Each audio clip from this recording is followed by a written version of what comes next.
up hardcore out there. That's actually how we came up with the title for this podcast. I was all like, hardcore. And Miko was like, oh, hardcore. I love that. Miko? Oh, actually, I'm Chell, by the way. The way it actually happened was because you were telling me a hardcore story about your life. Not wrong. And then we figured, yeah, this would be a great title for our podcast, which is going to be all about hardcore human design. And why did we come up with this name? Because we are both ego authorities. Bum, bum, bum. We'll explain more about what the hell that means in just a wee bit, but I think intros are probably in order. So I'm going to pass the mic to you, girly. Who are you and what are you all about? I am Miko. I am a self-love coach, a yoga instructor, and I use human design to help people figure out who they really are and release their full potential by doing so. And for me, human design has really helped me in understanding myself better, but also understanding my clients in a much faster, more deeper way. Yeah, I just went into the rabbit hole and couldn't stop going and keep going. I mean, I feel like this is never going to end the learning journey. And that's how we're here today. And you, how did you get into it? Yeah, so I was having a quarter life crisis, or I guess a late quarter life crisis in 2021. And I ended up joining a mastermind with like other female entrepreneurs. And one of the female entrepreneurs in that space happened to be a human design coach. And like prior to that, I'd been like all about Enneagram and like Myers-Briggs and like trying to do all of the personality things to learn more about myself. And I just had this like, I felt seen when I learned about my human design. I was like, wow, like I don't have to answer any questions. I don't have to like go through this like long thing of like deciding who I am, not who I want to be. And it just clicked. And that was in 2021. So it's been like 2.5 years. Oh my God, that's nuts. It's been like 2.5 years on this crazy human design journey. And similar to you, like understanding myself better, I think has been amazing, especially now that I'm in my like early 30s. I feel like that aha moment came at just the right time. So I also use human design in my life for myself and like to understand my family better, which has also been a game changer. We might have to talk about that at some point as well. But for my clients, I'm a registered dietitian and I work with other dietitians, like a roundtable setting, because I don't love the word mastermind. And we just come together and really gain an understanding of ourselves. So it's mostly focused on self-development and bringing people a little bit closer to the decision making that is most aligned for them so that they can make aligned decisions in their business as well. All the cool things. I'm so stoked that we're doing this, Miko. So yeah, we met, I think you can tell the story better because I was wondering how we met or when we met exactly and how we connected. And yeah, you told me just before clicking the record button that you have more info on that. I do. I went back into our Instagram DM history as where most, I guess, real good relationships start, right? So all the way back to March 22nd, 2021. Dude, I'd love to see the transits on that day. If we could go back and like see that, that would be dope to see what the transits were that day. However, I messaged you in true manifestor fashion. Oh my God, I don't even think we said our full designs, dude. I'm a 6'2" ego manifestor. Also, why we named the podcast Hardcore, because I'm an ego projector 6'2" profile as well. Boom. Oh, I got some statistics on that too, but I'm going to go back to our story really quick. So I messaged you. I was like, hey, Miko, I'm in the podcast clubhouse room with you, digging your bio. If you're down, I'd love to collab here on Instagram. Perhaps we can go live and you can speak to creating habits. Would love your take. Smiley face emoji, Celestina. You responded with, hey, Celestina, flower emoji. Wonderful to meet you on here. That's a great idea, smiley face emoji. What do you do in your day-to-day and what time zone do you live in? Lots of light and love, sprinkly star emoji. It's such an us conversation. That sounds like me. I can't believe it. I've been on Clubhouse maybe 3 times in my life. Okay, so then after that, I was like, okay, so statistically, what are the chances that you and I would have met, right? Statistically. Oh, wow. So, yeah, so projectors comprise like 17 to 20-ish% of the people in the world. Manifestors comprise like 9 to 11-ish% of the people in the world. Ego authorities are like 1% of the people in the world. So then I was like, what are the odds of two random people in the world meeting? Apparently, there's about 80,000 people on average. People meet about 80,000 people on average in their lifetime. So there's 8 billion people in the world. Then the odds of meeting people are literally 0.001% chance of meeting. And then on top of that, meeting the same inner authority, which is very, very limited. I mean, under 1% or 1%. It's And the same profile? And the same profile. Dude! Yeah, very cool. Oh my God, I love that you found that conversation again. Okay, so that was my math lesson of the day. All you now, Miko. That you made a statistic out of it, like an analysis. Oh, hell yeah. That's very quad left of you, even though you're not one. I am not one, but I'm very much in my Saturn return as a 1-3. So, okay, you know, need to gonna go a little deep. Very good. So yeah, the reason why we started this podcast is because we wanted to give everyone out there a chance to understand their personal human design a little better, understand the topics of human design in a very relatable way, but still going deep into the matter. So it's not going to be just about the surface level kind of conversations. And the way that we're going to be doing that is by looking at people's charts that everyone knows, by comparing them in their relationships, in their lives, in different kinds of aspects, so that you have people to relate to and understand, okay, this is a person that has a similar type at least, or a similar profile. However, that being said, human design is so unique to you and just you. So even though you may have the same chart or a very similar chart, you're still going to be different, because human design is about making the right choices. And for that, we use the inner authority. Beautiful. You and I have a similar inner authority, or the same inner authority. So the ego authority or heart authority, how do you use that in your life? Honestly, I don't think I was aware of it until you explained what it felt like for you. Yeah, and that happens a lot. Yeah, and like I think that was on our like 8-hour road trip through 3 countries the first time we met. Yes. That you explained what a hell yes feels like for an ego authority, and for, I think you mentioned it, like feels like a heart pull. And the way I like to describe it now is like the Care Bears from the 90s, like when it was like a good decision from them, they're like their heart or their star or like their rainbow would illuminate. And that's how it feels when I'm doing something that's aligned.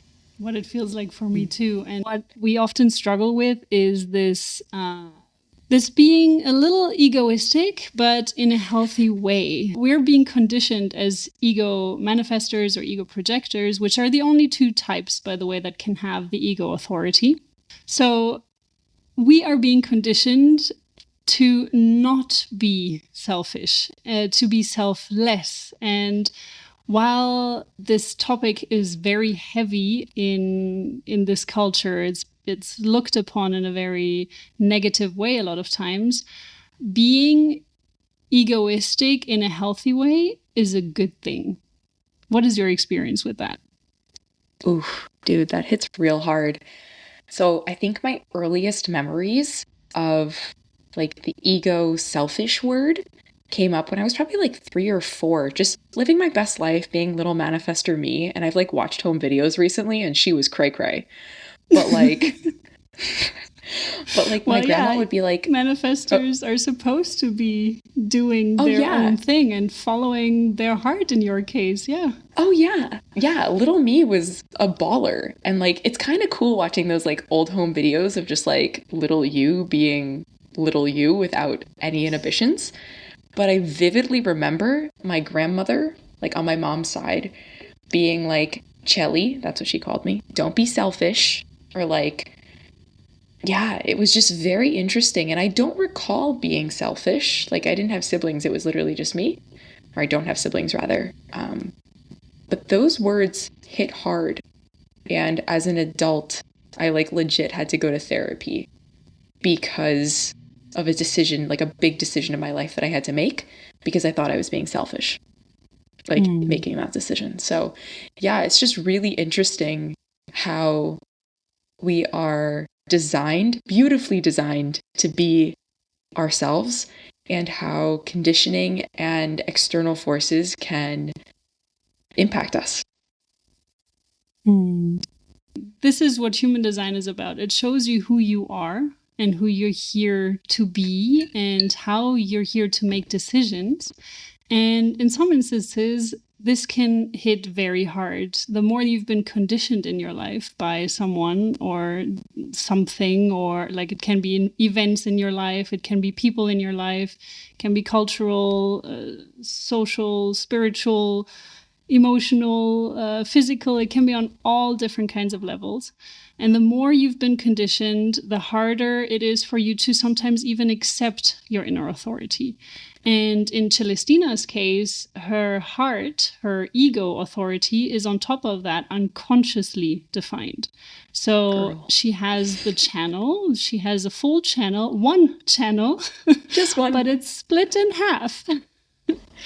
It's, Half of it is conscious and half of it is unconscious.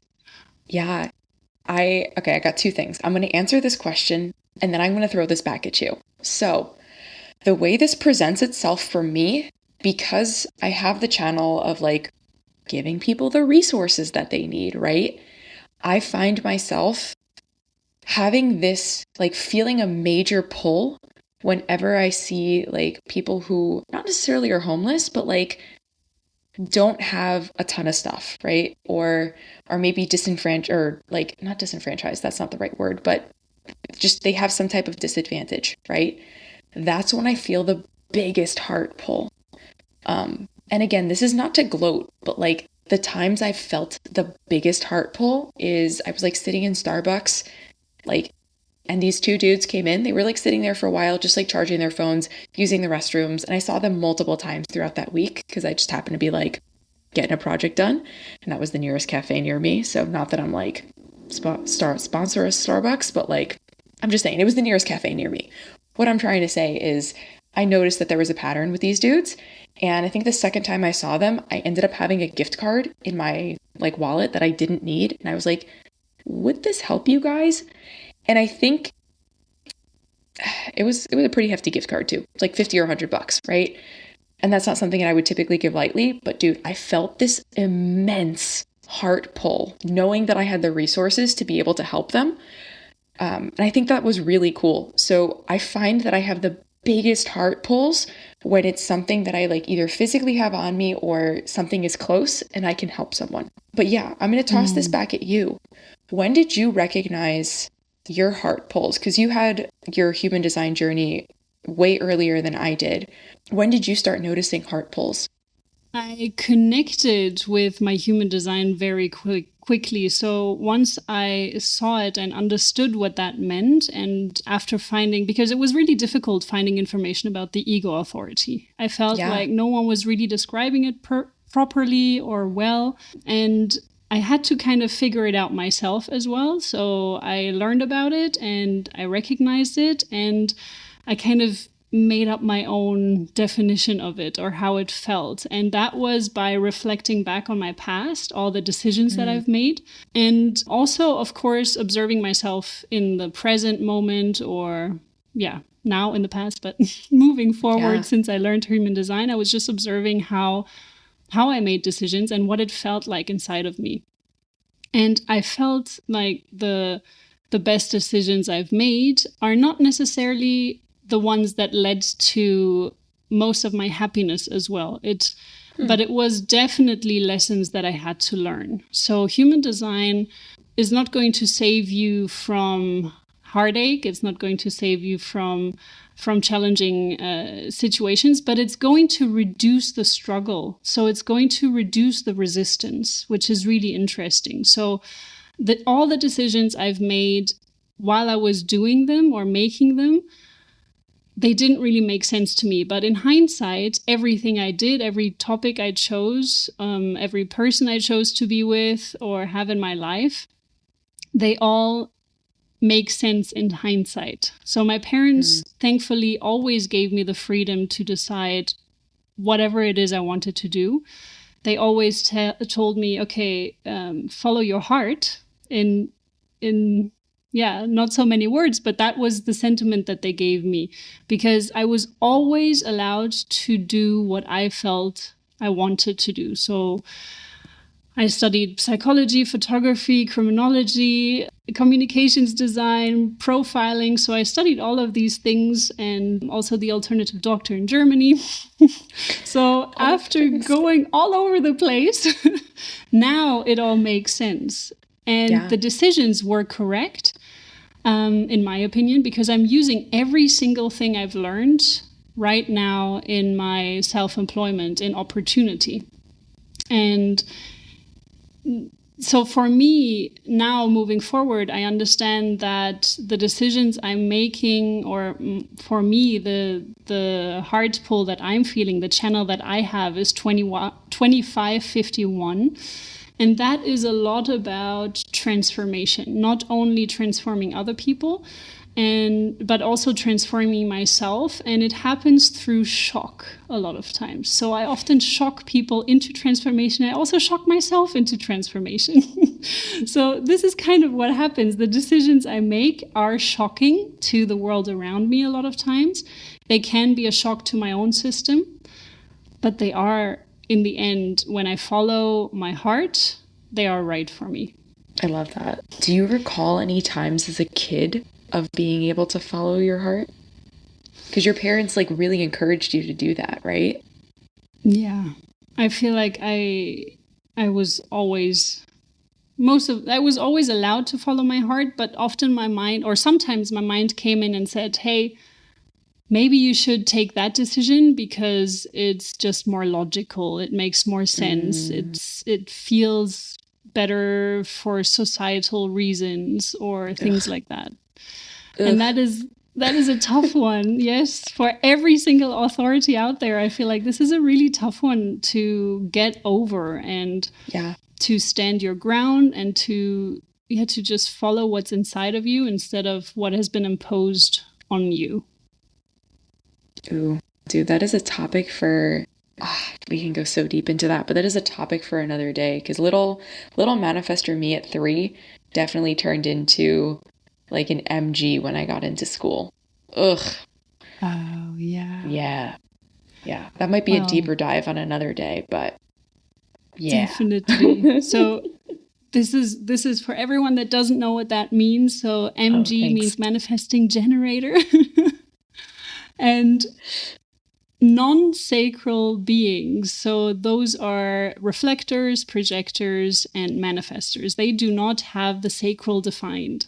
And in that case, it doesn't mean that you don't have any energy, but it means that you don't have the sacral energy, which is the life force energy. And that is always there, always running, if you are doing what you're here to be doing. So if you're really following your passion, following your purpose, because even though if you have the sacral defined, if you are a generator or a manifesting generator and you have it defined, and you can still lack energy if you're not following what you're here to be doing, if you're not doing what you're here to be doing.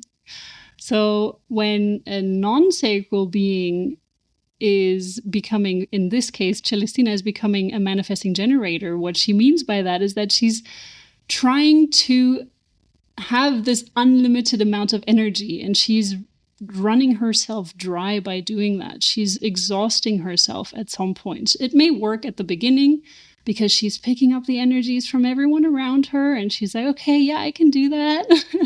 But at some point, it's going to exhaust her. So that's probably what happened to you when you started college. Oh, this was like kindergarten, girl. Oh, kindergarten. Okay.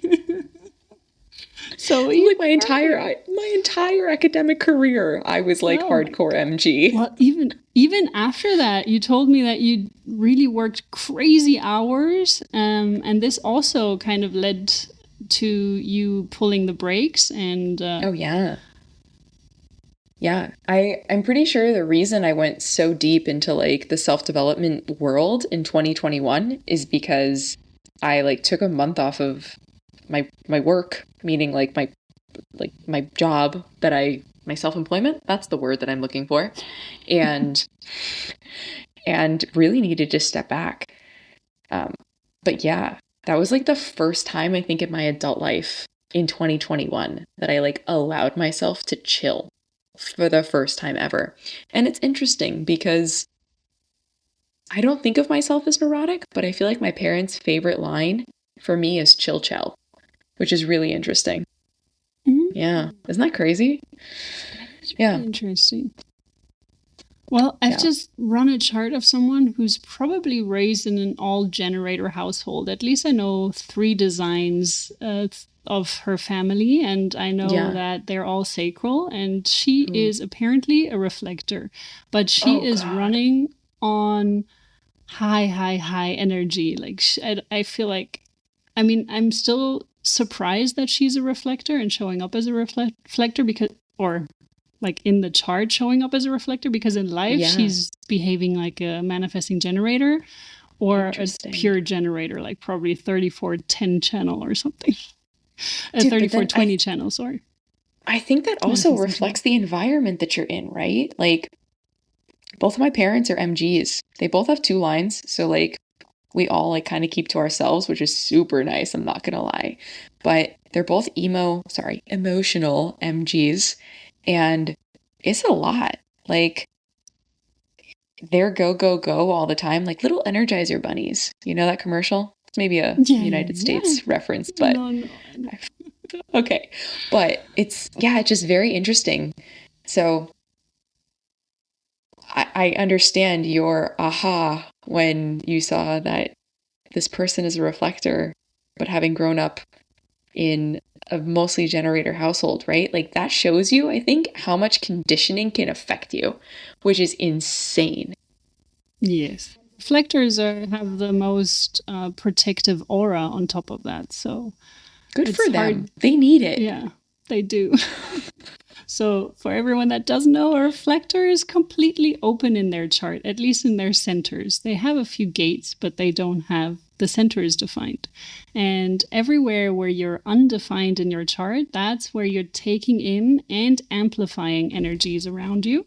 So reflectors just have a bit of a better auric protection, so that energy may come in from others, but they don't necessarily amplify it, but they need to sample.